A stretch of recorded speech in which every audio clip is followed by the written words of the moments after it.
Animal welfare board और national institute of animal welfare ये central government का department है,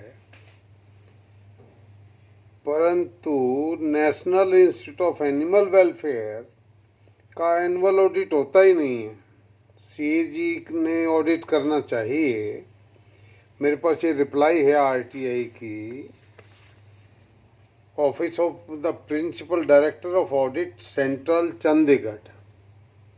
ये कहता है audit of only one unit national institute of animal welfare bracket now named as animal welfare board of India comes under the jurisdiction of this office। ये सरासर गलत बयानी है और ये कंपाइलेशन है, ऑडिट नहीं है। जो एनिमल वेलफेयर बोर्ड ने इनको रिकॉर्ड दिया उसको कंपाइल कर लिया, ये ऑडिट नहीं होता। ये ऑडिट पैरा बनना चाहिए। और एनुअल रिपोर्ट डिपार्टमेंट की वो पार्लियामेंट में रखी जाती, वो भी गलत फैक्ट जाते हैं। मैं सरासर इसका घोर विरोध करता हूँ और इनको आगाह करता हूँ, ऑडिट कर दो भाई, कंपाइलेशन मत करो। और एनआईएडब्ल्यू का अलग ऑडिट करो। ये परमिशंस तो एनआईडब्ल्यू के हैं, एडब्ल्यूबीआई कैसे घुसा उसके अंदर, कैसे ऑक्युपाई कर रखा है एडब्ल्यूबीआई ने, under which term and condition. जो वहाँ एनिमल फैसिलिटी है उसका क्या यूटिलाइजेशन है, जीरो। और 90 लाख रुपए रेनोवेशन उनके बिल भी मांगूंगा मैं रेनोवेशन का। और लोकपाल के पास केस है, क्यों नहीं इसको इन्फर्मरी डिक्लेयर कर रही यहाँ पे, क्या मंशा है।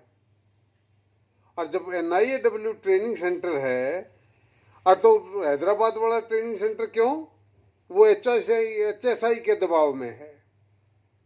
हैदराबाद में क्यों, एनआईडब्ल्यू में क्यों नहीं। ये डीम्ड यूनिवर्सिटी था, वो हमारा मकसद था बनाने का।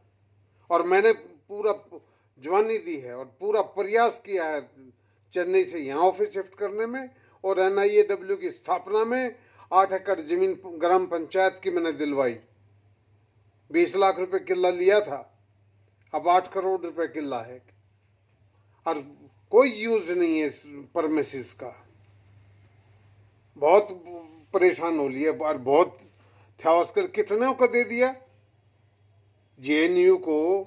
उसे पहले कुछ और कर रहे थे। मैं तो पहला ट्रेनी हूँ एनआईडब्ल्यू का, जो सीपीसीसी के पहले ट्रेनिंग का मैं रहा हूँ और एनिमल वेलफेयर का मैं रहा हूँ।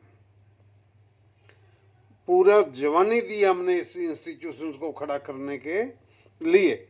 अब ऑडिट वो बंद गया, कैबिनेट नोट के इसको बंद कर दो। क्यों बंद कर दो भाई, लुवास नहीं चला पाया, जेएनयू नहीं चला पाया, आप हमें दे दो, हम चला लेंगे। एनआईडब्ल्यू को ऐसे बंद नहीं होने देंगे भाई।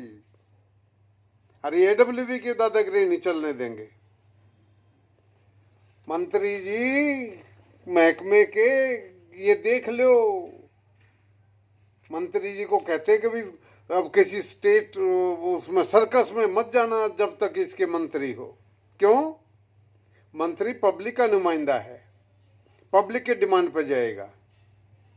अरे कौन कहेगा मंत्री ने कि बोले उसके वहाँ मत जाना सर्कस के उद्घाटन में।